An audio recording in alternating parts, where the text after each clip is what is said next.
Good afternoon, everyone. We're just 5 days away from a government shutdown because Republicans have decided that they don't want to fund the government in a bipartisan way and are determined to continue to gut the health care of the American people. The Republican health care crisis visited upon everyday Americans has been unrelenting this year. The facts speak for themselves. The largest cut to Medicaid in American history, impacting millions of Americans all across the country. Because of Republican actions, hospitals, nursing homes, and community-based health clinics are closing across America, including in rural parts of the country that Republicans represent. Because Republicans have refused to extend the Affordable Care Act tax credits, 90% of which go to people who make less than $63,000 a year. That's working class Americans. Because of the Republican refusal to address the Affordable Care Act tax credit issue, at least 20 million Americans are about to experience dramatic increases in their health care premiums, copays, and deductibles. Medicare is facing a $536 billion cut at the end of the year if Congress doesn't take action because of the Republican one big ugly bill. And Republicans have effectively shut down medical research in the United States of America, including for children with cancer. The Republican assault on health care in the United States of America has been unprecedented and unrelenting. It's an assault on the health care of working class America, an assault on the health care of rural America, an assault on the health care of urban America, an assault on the health care of small town America, an assault on the health care of middle America, and an assault on the health care of black and brown communities throughout America. The Democratic position is clear. We will meet and sit down anytime, any place with anyone, including the president, who canceled the meeting because the Republicans have determined that they want to shut down the government and hurt the American people. That's an unacceptable and irresponsible position. Questions? Good afternoon. Do you view the OMB memo as a threat, an effort to get you guys to back down, or a bluff? We will not be intimidated by Russ Vought, who's completely and totally out of control. The OMB has been illegally shutting down parts of the government throughout the entire year. And the notion that Democrats are going to be intimidated by this guy,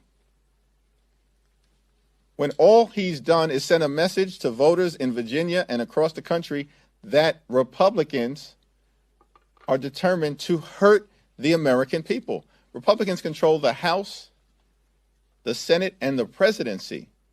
If the government shuts down, it's because they want the government to shut down. And now the Trump administration has made their intentions clear. They want to continue to fire civil servants who are hard-working American taxpayers, because throughout the year, they've been firing civil servants who are hard-working American taxpayers. We will not be intimidated by these threats coming from the most extreme parts of the Trump administration. Mr. Leader, I understand that you are not going to be intimidated by the Trump administration, but there are federal workers who don't want to get caught up in a political fight here. What would you say to federal workers that are just worried about losing their jobs? Donald Trump and the administration have been engaging in mass firings that we deem illegal throughout the year. We will continue to push back against any effort to undermine federal civil service protections that exist in the United States of America. as a negotiating tactic, our response to Russ' vote is simple: get lost. After March, we saw, I don't think I'm overstepping in saying this, some trust issues between House Democrats and Senate Democrats, and certainly with Senator Schumer. Has that trust been restored at this point as you enter into this week? Yes. Mr. Leader, what the Republicans are proposing is just an extension of funding for 7 more weeks. Why is it worth shutting down the government? Why not just agree to that and then have negotiations over the ACA later? Thune has said that he'll talk about the ACA extension. The Republicans have made their intentions clear as it relates to health care of the American people. They want to destroy it. Republicans have spent the entire year destroying the health care of the American people. Our position is clear: cancel the cuts, lower the costs, save health care. Not too complicated to understand. The spending bill that was defeated in the Senate is dead on arrival. It doesn't have Democratic support. And so it's unclear to me why Republicans have fled Washington, D.C., why House Republicans have decided to cancel votes next Monday and Tuesday on the eve of government funding running out, and why Donald Trump agreed to a meeting in the White House to try to get to a resolution in a bipartisan way, and then pulled the plug on the meeting with an unhinged statement that he issued on social media. Something is really wrong with these folks. Like, we are here. I'm here, Washington, D.C., not hard to find. This is a district work period. We're ready, willing, and able to have a conversation to see if we can find common ground in a bipartisan way to reach a spending agreement that meets the needs of the American people. Republicans have decided they don't want to even have a conversation with Democrats to reach a bipartisan agreement. No one in America thinks that's reasonable. It's an inherently unreasonable position. My way or the highway. And they think that what? We're supposed to, as Democrats, abandon our fight to protect the health, the safety, and the economic well-being of the American people when all Republicans have done this year is break promises? Donald Trump promised to lower costs on day one. Costs aren't going down in America. They're going up. Inflation is going up. Life has become more expensive under Donald Trump and Republican policies. And that includes health care premiums, which are about to skyrocket because of Republican policies and their decision to continue to gut the health care of the American people. We find that unacceptable. Cancel the cuts, lower the costs, save health care. But just to follow up, there's no new policy in this CR. It's just an extension of spending. Here's what's interesting. So Republicans, here's what's interesting. Republicans are lying about the notion that this continuing resolution is a clean bill. It's not a clean bill. It's a dirty one. There was a bipartisan agreement that was reached in December by Democrats and Republicans, signed into law by President Joe Biden. Any extension of funding connected to that December bill would be a bipartisan extension. That would be a reflection of spending levels achieved under the previous administration. In March, House Democrats strongly opposed and rejected the partisan spending bill that moved out of the House and went over to the Senate and was ultimately signed into law because, in our view, it represented an attack on veterans, an attack on women, infants, and children, an attack on child care, an attack on housing, and an attack on health care. That's why Democrats voted against it. So if they're continuing a policy related to legislation that they passed in the House on a partisan basis, how is that clean? It's not clean. It's dirty. It's not bipartisan. It's partisan. And their underlying appropriations bills, including as it relates to health care, in this appropriations process right now, represented an attack on public health infrastructure, an attack on the Centers for Disease Control, an attack on the National Institute of Health, and an attack on vaccine availability. Republicans are up to their same dirty tricks as it relates to attacking and assaulting the health care of the American people, and we're not going to let the American people be fooled with this track record that they have, that they want to have a good faith conversation about health care, and we should trust them. That would be foolish on our part. Thank you, Mr. Leader. In President Trump's Truth Social post canceling the meeting, he accused Democrats of making demands that would allow that because you want to promote gender-affirming care for transgender Americans, the Medicaid cuts that you're looking to repeal from the reconciliation law to advance health care for undocumented immigrants. Are you concerned? These are some of the issues that Democrats struggled with in the 2024 election, communicating your position to the American people. Are you concerned or confident in this showdown that Democrats will be able to communicate a message that really focuses on what you're fighting for and not what the president wants to make the debate about? Let me be clear to the American people. Donald Trump and Republicans are lying. Federal law currently prohibits health care funds being used for undocumented immigrants, period, full stop. And no one is asking for that law to be repealed. This shows you how desperate they are. If Donald Trump really believed that he had a strong position here, then why'd you back out of the meeting, bro? Why? I don't understand. Let's have this debate in front of the American people. And on our side of the debate, we're very clear. You promised, Donald Trump promised to love and cherish Medicaid. He said that in January of this year, and then they turned around, these extreme MAGA Republicans, and what did they do? They enacted the largest cut to Medicaid in American history. That's what the American people are facing right now. And that's what we're fighting hard to address, the Republican manufactured and created health care crisis. And it's on all the things, including the Affordable Care Act, which is deeply popular with the American people. Medicaid, deeply popular with the American people. Medical research, deeply popular with the American people. Medicare, deeply popular with the American people. These are the things that we are fighting hard to protect, to fix our broken healthcare system, and to make sure that healthcare costs don't continue to skyrocket in an environment where life is already too expensive because of Donald Trump, his Trump tariffs, the skyrocketing electricity costs, skyrocketing grocery costs, skyrocketing healthcare costs, skyrocketing housing costs. Like the majority of the American people, the overwhelming majority of the American people know the country is heading in the wrong direction. Why would we continue to allow Donald Trump to engage in the same old thing? And so our message to him is simple. 8 words, easy for him to understand. Cancel the cuts, lower the costs, save health care.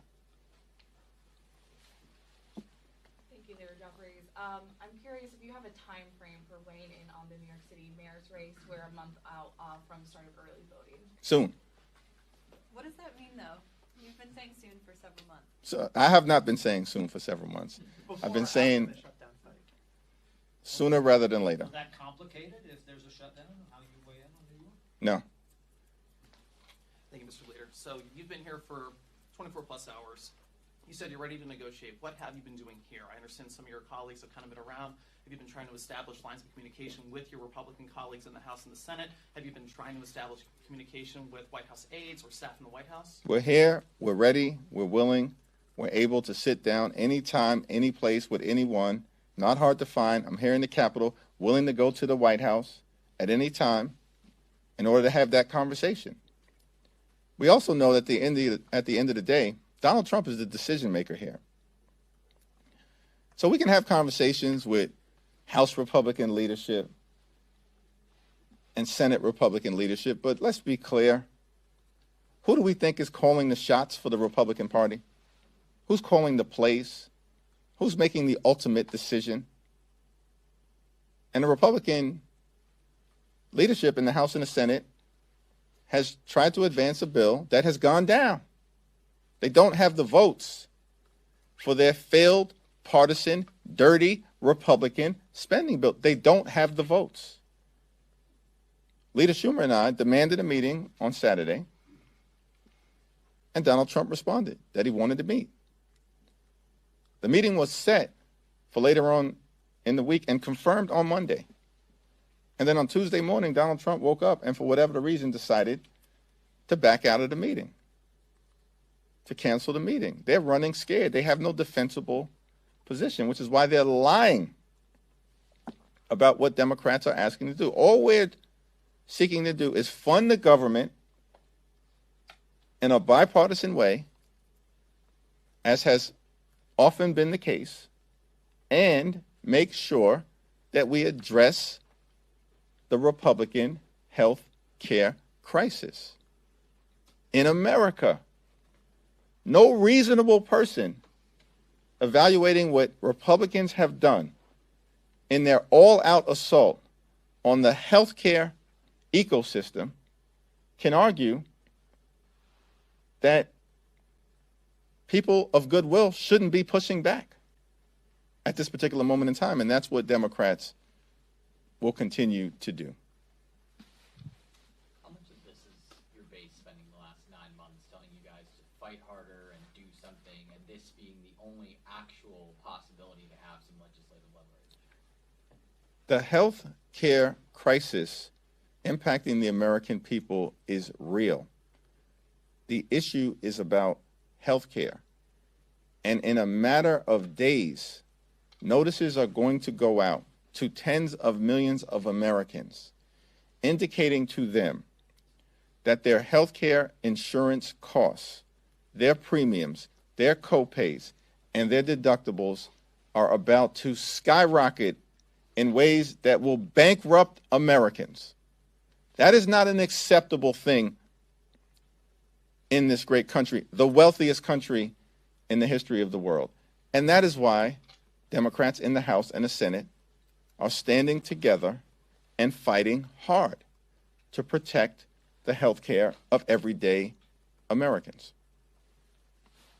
Do you have any reaction to the news out of New Jersey that Congresswoman Mike Sherrill's personal records were released by the National Archives to a political opponent? I support a criminal investigation into the unauthorized and illegal release of Mikey Sherrill's records. Mikey Sherrill is a patriot and a hero who has served this country, graduated from the Naval Academy, helicopter pilot, tours of duty in dangerous places overseas in the Middle East, came home, served as a federal prosecutor, is a supermom, and a great public servant and member of Congress. And it's outrageous that Donald Trump and his administration and political hacks connected to them continue to violate the law. And they will be held accountable. The statute of limitations, I remind all of the sycophants out there, is 5 years. This Justice Department will be long gone before the statute of limitations expires. Yeah, Leader Schumer said in March that a prolonged shutdown could perhaps give the president unchecked authority. So do House Democrats hold any of those same fears today? Donald Trump has been engaging in a manner consistent with unchecked authority from the beginning of his presidency. Thank you, Leader. We've heard from ICE officials saying that the rhetoric towards ICE agents needs to be turned down. Do you believe the rhetoric coming from members of your caucus and your party is putting ICE agents at risk? Here's what I believe. One, political violence directed against anyone at any time for any reason in the United States of America, and ideologically driven violence is unacceptable. And the climate of violence that exists right now in the United States of America is out of control, and we need leadership coming from 1600 Pennsylvania Avenue to take the temperature down for everybody, to bring people together, not as Democrats or Republicans, but as Americans. Take a page from Ronald Reagan's playbook when he brought the temperature down, or George W. Bush, or Bill Clinton, or Barack Obama. Now, with respect to the Department of Homeland Security, they should be ashamed of themselves. They put out what effectively is a hit list against Democratic public officials, put a target on the backs of Democratic public officials with outrageous and outlandish charges, and they're using taxpayer dollars to do it. And we will certainly have more to say about the Department of Homeland Security's hit list in short order. But they need to look in the mirror and reflect on their own behavior and the potential danger that political officials within the Department of Homeland Security are risking in the United States of America. Back. You got it. No, you got it. Yeah. Right there. Yeah. Yeah. Red. So I'm wondering. Sorry, behind you. Leader Jeffries, you indicated yesterday that you. That was confusing for a while. Yes. The color coded. The color helps. You indicated yesterday that you wanted to see legislation to address the ACA subsidies. You already have top Republican leaders indicating they are open to looking at that issue. Publicly, they've said that. If you had an agreement on a bipartisan deal to address the expiration of those subsidies and move that separately, could Democrats back a funding bill to avoid it? I have a forward-looking, positive, communicative relationship with the Speaker of the House. But is there any reason for the country to trust Republicans right now as it relates to protecting their health care, when Donald Trump and Republicans have spent the entire year gutting the health care of the American people? But we're supposed to simply trust the extremists on this issue? No, I don't think that would be prudent in terms of our ironclad commitment to addressing the Republican health care crisis. Are there any talks at all going on between you and Leader Schumer or your staffs with Republican counterparts? Leader Schumer and I are in constant communication. House and Senate Democrats are in constant communication. Donald Trump and the Republicans have taken this entire year going it alone. That's been their approach. Go it alone. And there was a brief moment when Republicans appeared to come to their senses in terms of the need to find a bipartisan path forward when Donald Trump agreed to meet with Leader Schumer and myself to have a tough and firm discussion about finding a path forward where Republicans can articulate their priorities and Democrats can articulate our priorities as it relates to funding the government in a bipartisan way, avoiding a shutdown, and addressing the health care crisis that Republicans have created in the United States of America. They all have my number. We're ready and willing to talk. I'll debate Mike Johnson on the House floor publicly. I've extended that invitation to him since April. Hasn't taken it up yet. We're ready in the most transparent way possible to work this out for the American people. But the Republicans canceled votes. The Republicans have said, we want to have no conversations with Democrats. And the Republican president canceled a White House meeting because they all want to shut down the government and hurt the American people. Thank you all. What exactly are your reservations